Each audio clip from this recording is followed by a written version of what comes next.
Okay, now that we know what is approximation and we know that how useful it is, so the first concept that we'll be learning about approximation is the concept of rounding off.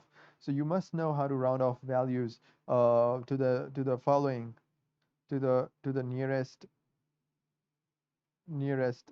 uh, you know tens, hundreds, thousands, or to the nearest 1 dp, 2 dp, 3 dp. Well, I'll just explain what I just wrote down in a minute, so don't get confused already. For example, you just go to a shop and you want to buy something that has the price of Rs 78, right? And you only have 10 rupee notes, right? So you only have 10 rupee notes, right? And you want to pay for something that you just bought for Rs 78, and let's say the shopkeeper doesn't have any change to give you back. So you can either pay Rs 80 or you can just either pay Rs 70. So of course we know that in any case we have to pay Rs 80. We won't be actually paying Rs 70 because then that would be an 8 rupee loss to the shopkeeper.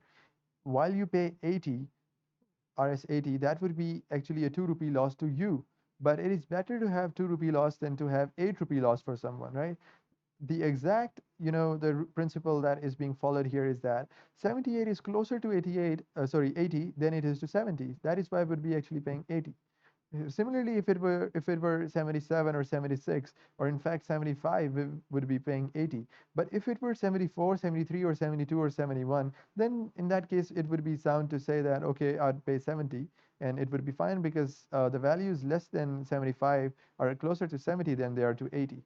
So this is actually called rounding off a value. We have to see the last digit of any digit number. If it is in this case it is two-digit number, so we just have to see the last digit, which is 8 in this case. If it is greater than 5, then we can just put a 0 and then increase the value of the number coming behind it, like 7. We need to convert that into 8, so it becomes 80, right? If it were, for example, 74, in this case the last digit is less than 5, so we're going to not going to increase the value that of the number that comes behind it. So we're going to just convert this into 70. In this case, it would be sound to actually convert this into a an 80, right? So this is called rounding off, but we are rounding off it to the nearest tens because we could only pay in the multiples of tens. So we are actually seeing the values that are closest, that we can convert this to, that are also the multiples of tens.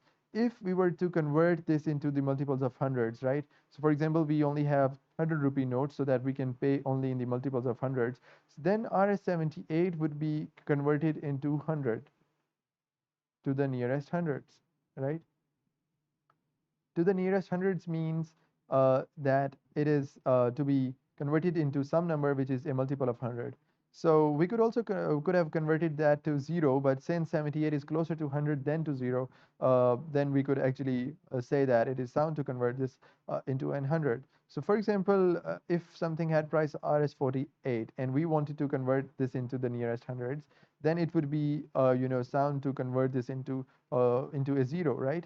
Because 48 is closer to 0 than to 100. So in that case, to the nearest hundreds, we'd be converting that to 0. But to the nearest tens, this would be converted to 50, because then we just have to convert this to a multiple of 10, and 50 is a multiple of 10, which is closest to 48. Similarly, you can convert values to thousands. For example, 550, if you want to convert this to the nearest thousands, it would become 1,000, since 550 is closer to 1,000 than to 0.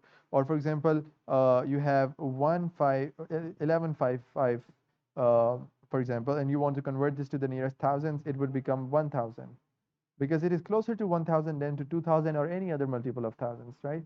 So you just have to see what that value is closest to, to the as demanded to you, like to the nearest tens, hundreds, or thousands. This 1 dp, 2 dp, 3 dp thing is the values that are smaller. So this is basically decimal point. For example, we have 4.7. We want to convert it to the nearest one decimal place. This is already, to the one decimal place. So let's take another example. Let's say 4.77. Now we want to, round it off to the closest one decimal place value. So we want to have rounded it off to one decimal place value. We don't want anything after that. So it will become 4.77. Since it is 4.77, this last digit is greater than 5.